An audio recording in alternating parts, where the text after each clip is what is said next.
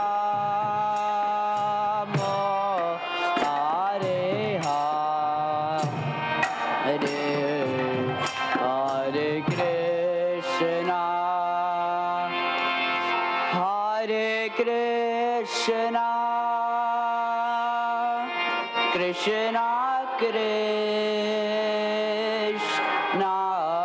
Hare Hare, Hare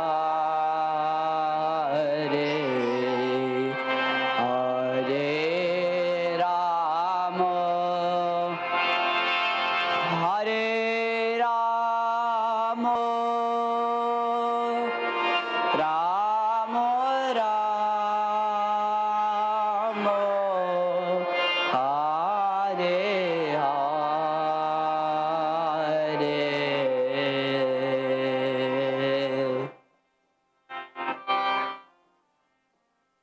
Presenting the teen campers. So I recognize the rest of them at the end of the drama, but I want to recognize Rishi, who chose not to participate in the drama, and that's fine, but thank you for his participation in this piece and everything else in camp. So we have one more week of camp left this coming week, and that's not all. We have our children's camp for the 5 to 12-year-olds, August 7th through 18th. Registration is open on our website. We have a deadline after which we increase the fee because we plan our camps for months and months and months. So please register before the fee goes up. Thank you for your patience. And now we may proceed down for prasadam. Hare Krishna.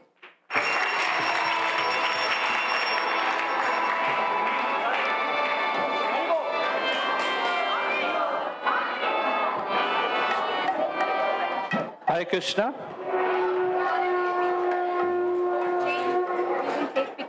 Is it Aarti now? Calm down.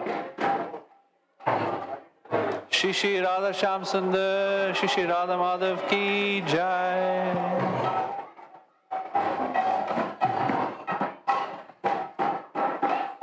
If we can get your attention for a few more minutes, I know dinner is calling and you're probably really hungry and I'm standing between you and dinner. It's not a pretty place to be, but we do have important announcements to make. Hare Krishna. Can we get your attention for a little bit? We have a few important announcements to make because they're time sensitive.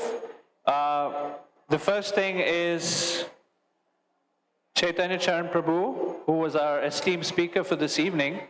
He has brought books with him. You're not your mind, you're actually better. So it's a really graphical view of the mind and how we can overcome concerns around it. And then he's got a beautiful Gita Daily calendar.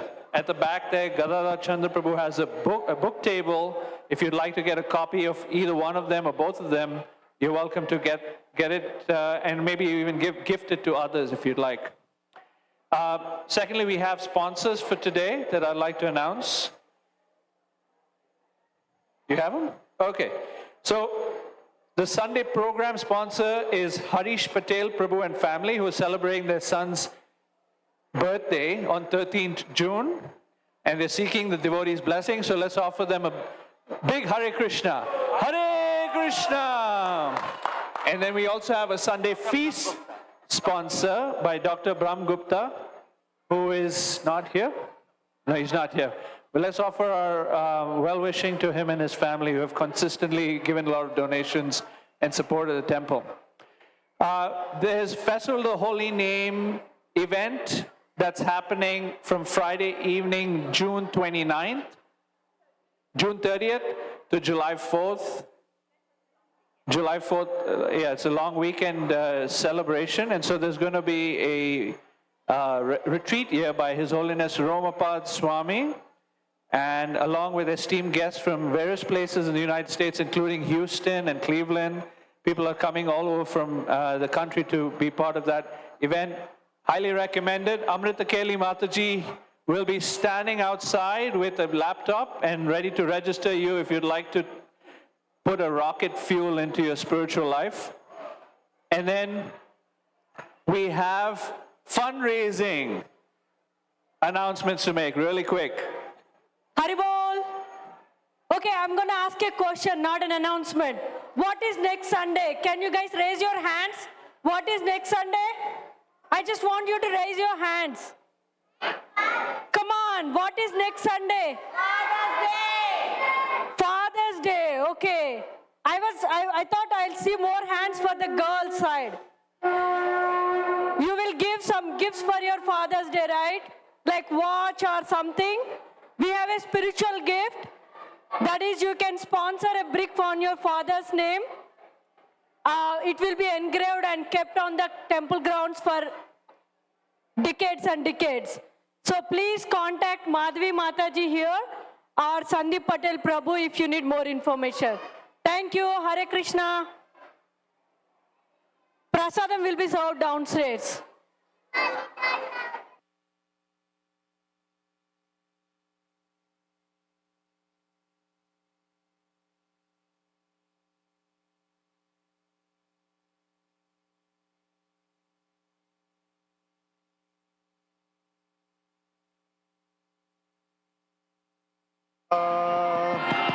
Shri Advaita Gadadara Srivasavi Gaura Bhakta Vrinda.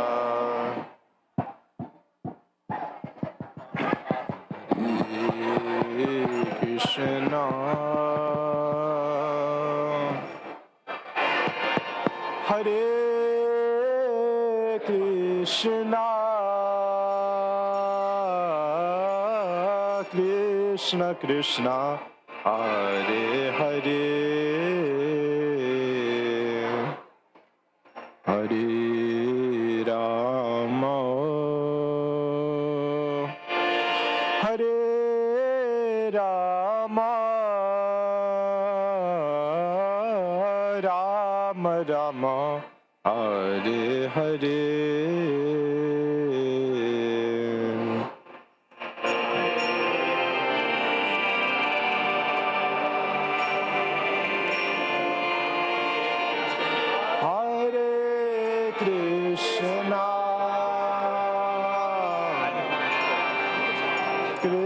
Krishna Krishna Hare Hare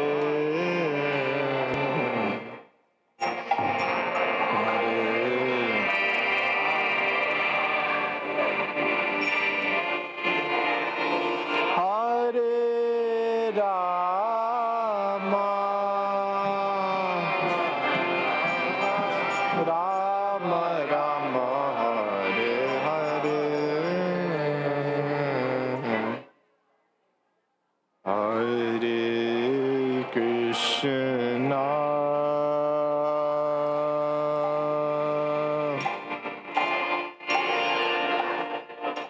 Hare Krishna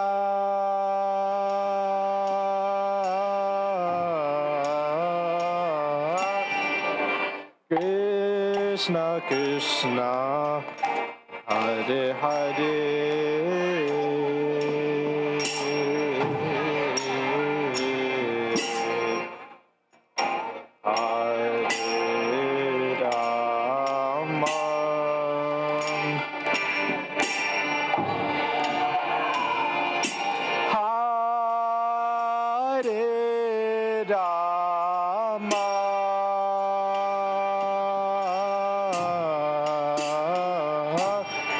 Rama Rama Hare Hare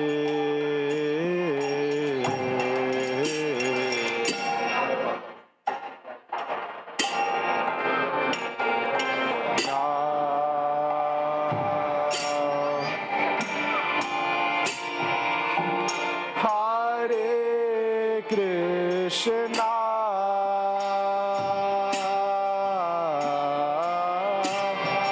Krishna Krishna Hare Hare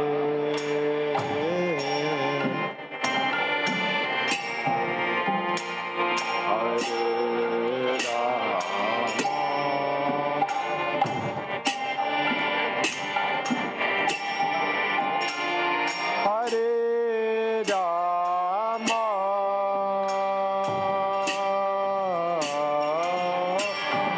Rama Rama Hare Hare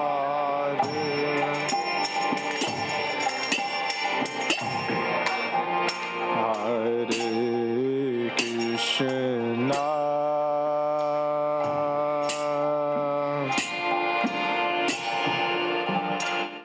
Hare Krishna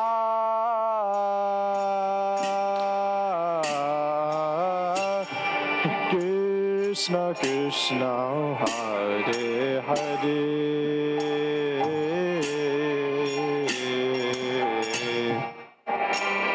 Hare Rama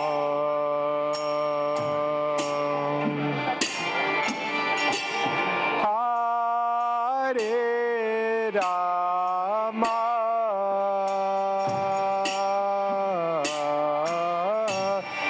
Rama Rama Hare Hare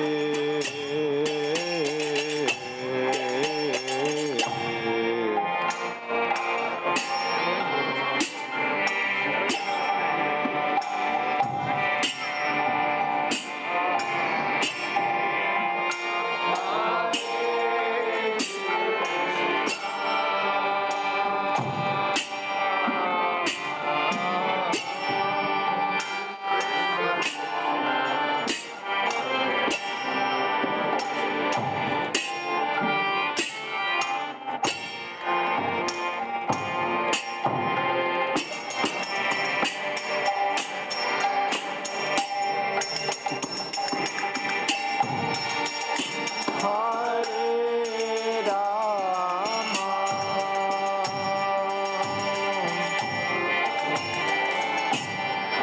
Rama Rama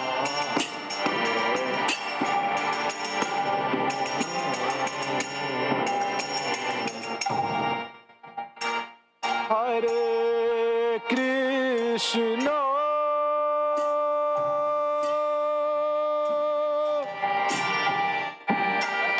Hare Krishna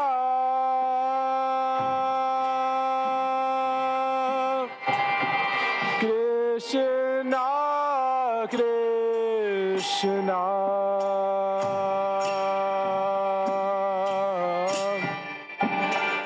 Hare Hare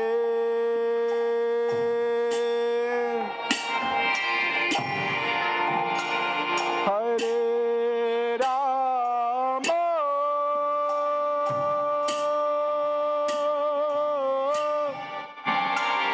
Hare Rama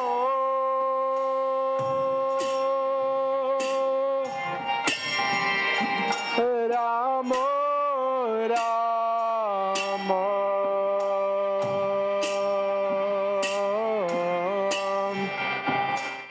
Hare Hare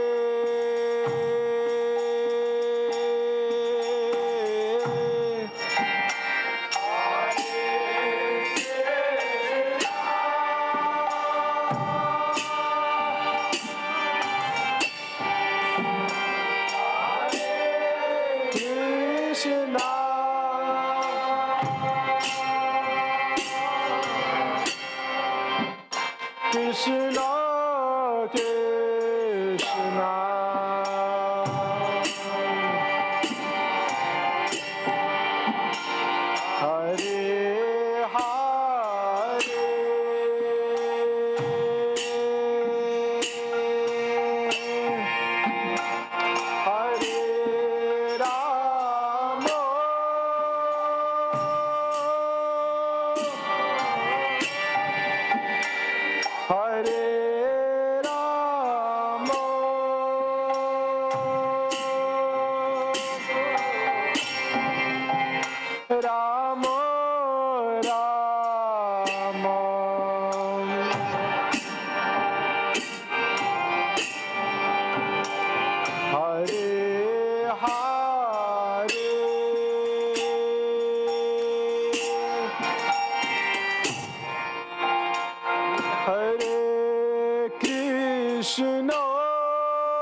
Hare Krishna,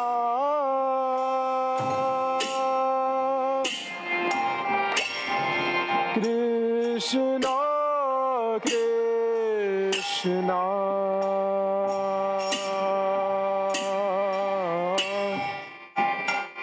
Hare Hare,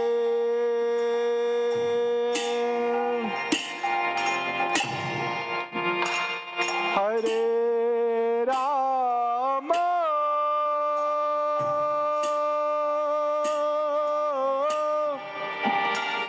Hare Rama,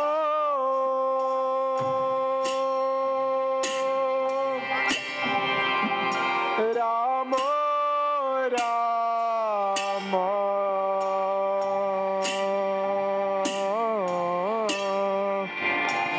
Hare Hare.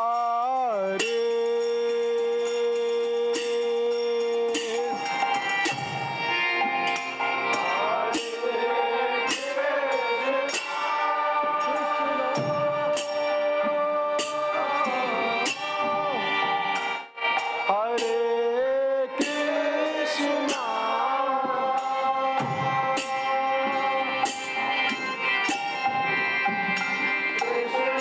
Krishna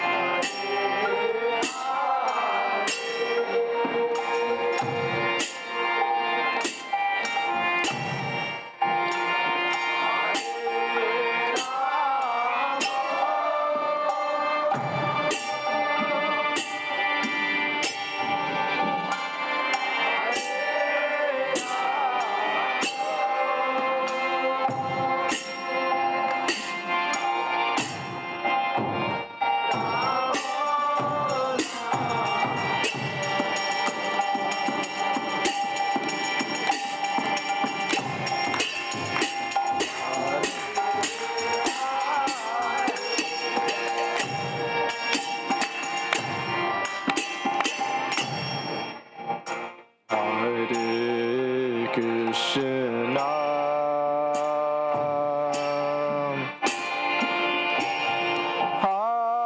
Hare Krishna,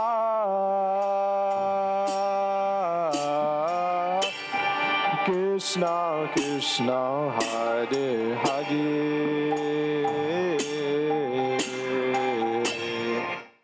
Hare Rama,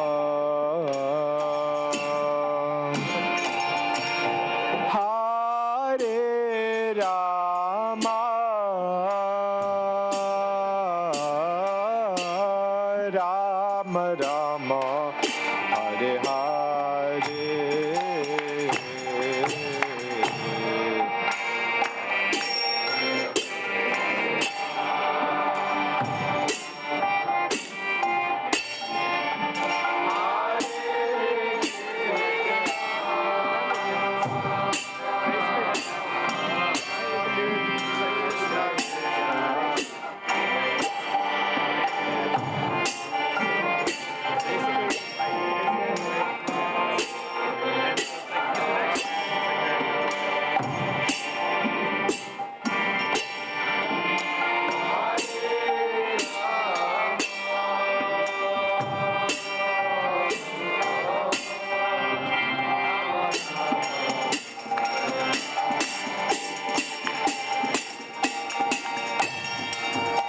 Hare Krishna,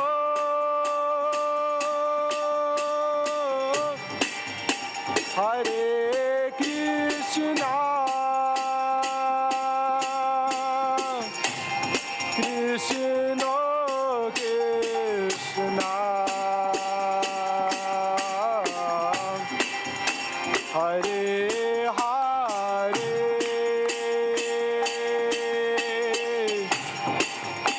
Hare Rama,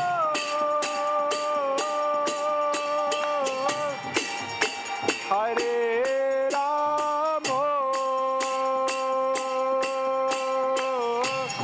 Rama Rama,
Hare Krishna,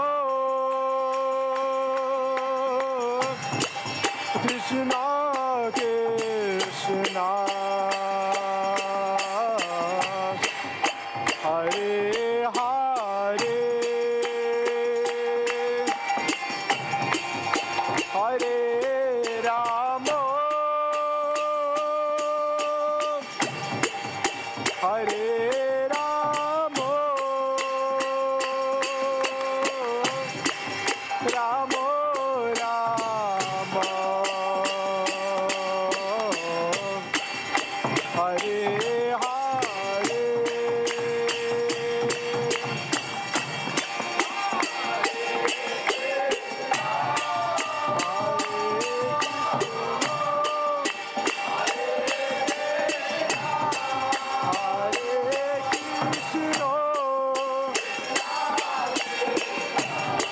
Krishna Krishna, Hare Hare, Hare Rama, Hare Rama, Rama Rama, Hare Hare, Hare Krishna, Hare Krishna, Krishna Krishna, Hare Hare, Hare Rama, Hare Rama,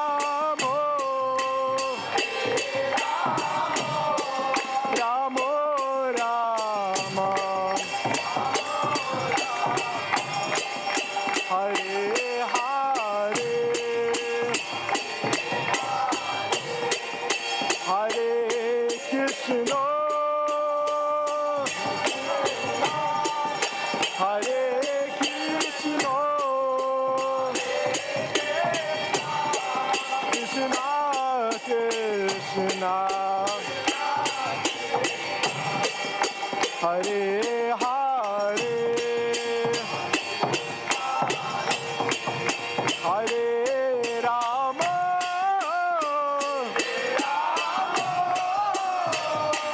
Hare Rama, Rama Rama, Hare Hare, Hare Krishna, Hare Krishna, Krishna Krishna, Hare Hare, Hare Rama,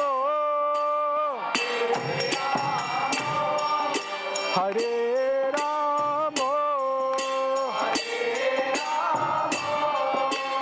Rama Rama, Hare Hare,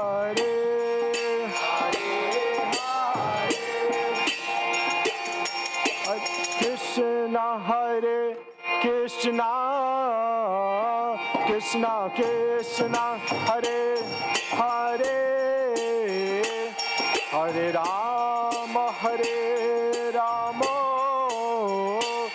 Rama Rama, Hare Hare.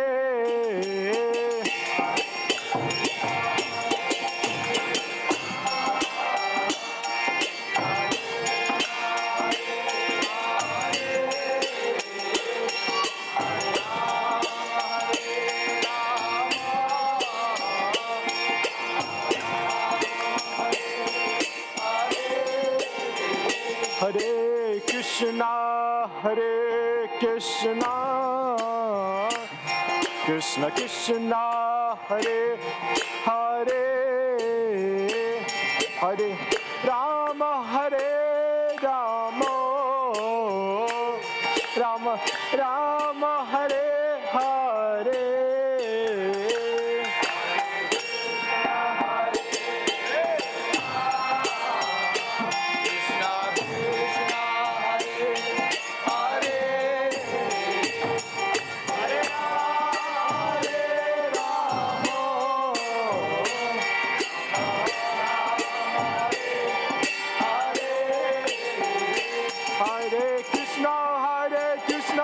Krishna Krishna Hare Hare Hare Ram Ram Ram Hare Hare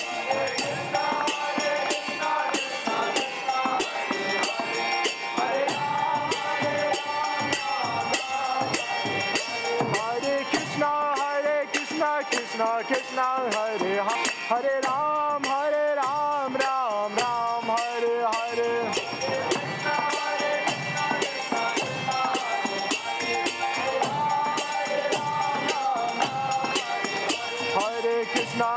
Krishna Krishna Krishna Hare Hare Hare Ram Ram Ram Hare Hare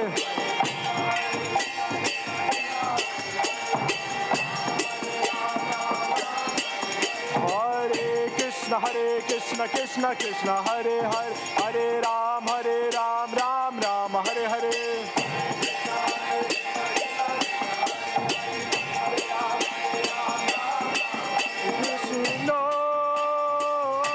Hare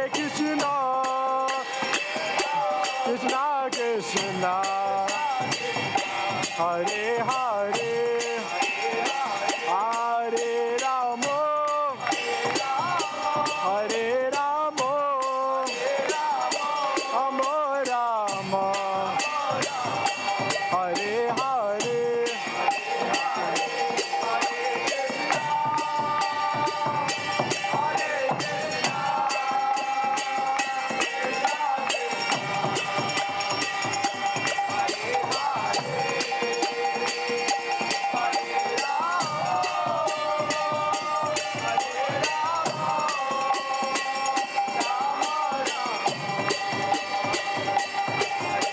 Hare Hare, Hare Rama, Hare Rama, Rama Rama, Hare Hare. Hare Krishna, Krishna Krishna Hare Hare, Hare Rama, Rama Rama Hare Hare.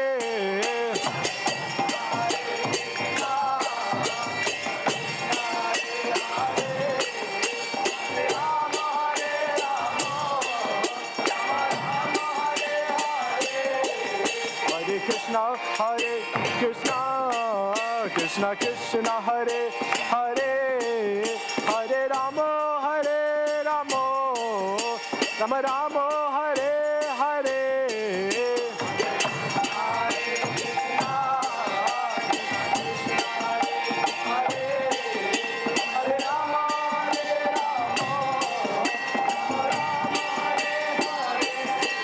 Hare Krishna, Krishna Krishna, Hare Hare, Hare Rama,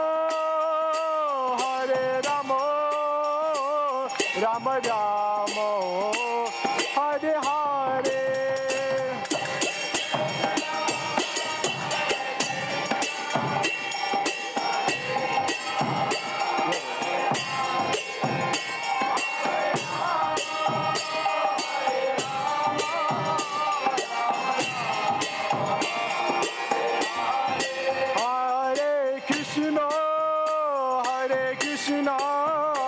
Krishna Krishna, Hare Hare, Hare Rama, Rama Rama, Hare Hare.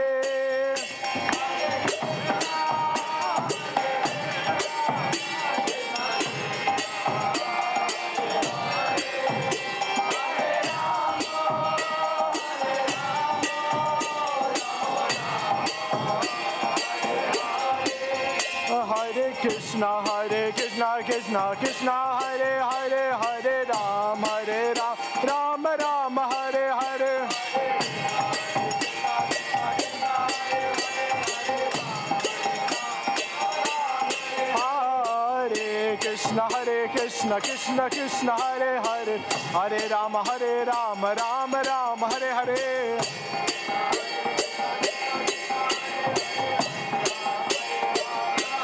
Hare Krishna Hare Krishna Krishna Krishna Hare Hare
Ramo. Everyone all together. Ramo.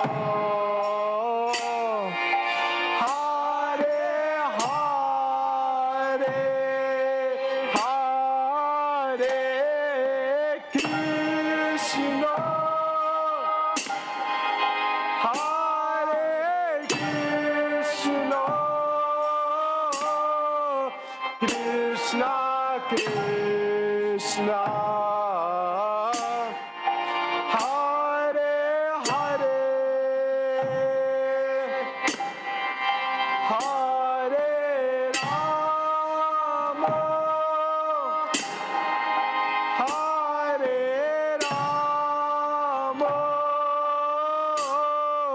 Rama Rama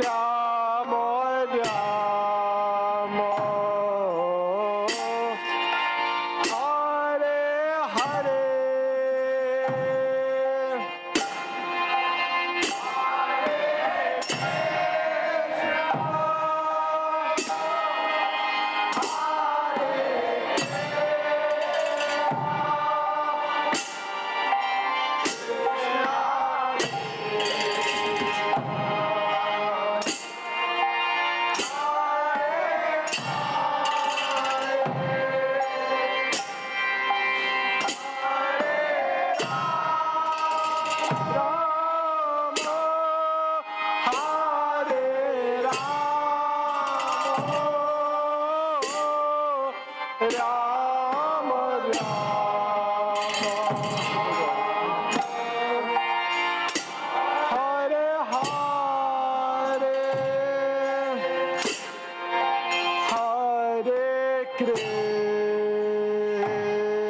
Krishna Hare Krishna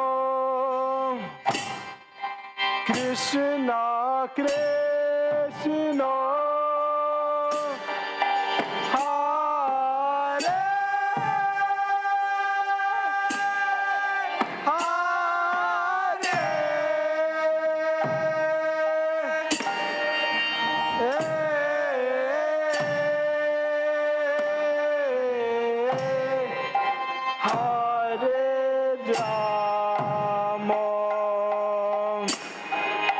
Hare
Hari नाम संकीर्तन यज्ञ की जय, श्री राधा श्याम सुंदर की जय। हाय गौर प्रेमानंदे हरि बोल, जय जय Radhe,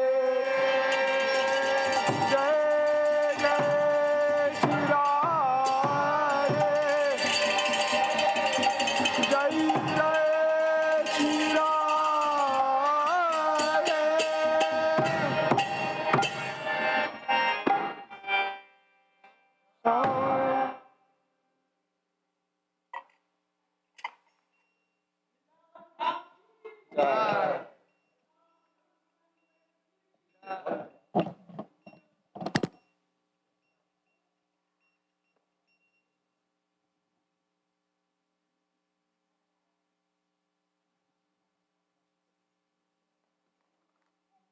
Thank you, Vera. Thank you.